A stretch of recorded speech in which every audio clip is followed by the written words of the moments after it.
ঝালের জন্য দুটো কাঁচা লঙ্কা দিয়েছি। আর এতে সব মশলা তৈরি করেছি, মৌরি, ধনে, কালো জিরে, সর্ষে, মেথি, শুকনো লঙ্কা দিয়ে একটু হালকা ভেজে নিয়ে মশলা গুঁড়ো করেছি, ওটা দিয়েছি। এবারে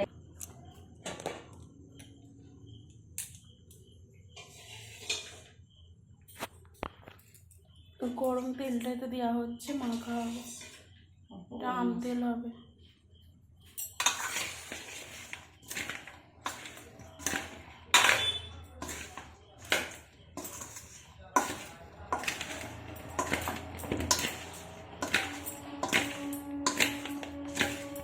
আর হলুদ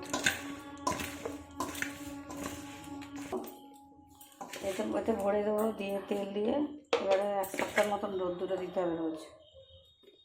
আর ওই তেলটাই দেবে নাকি? আরও তেল দিতে হবে, তেল পুরো ভর্তি করে দিতে হবে। সব বয়ামগুলো ভরবে?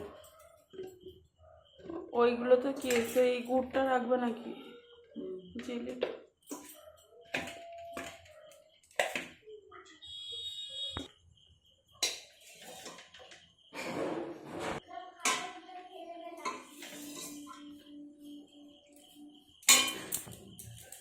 এই যে আচার বানানো হয়ে গেল, আম তেল। রোদ্দুরে দিলে শুকনো হলে আবার তেল দেবো।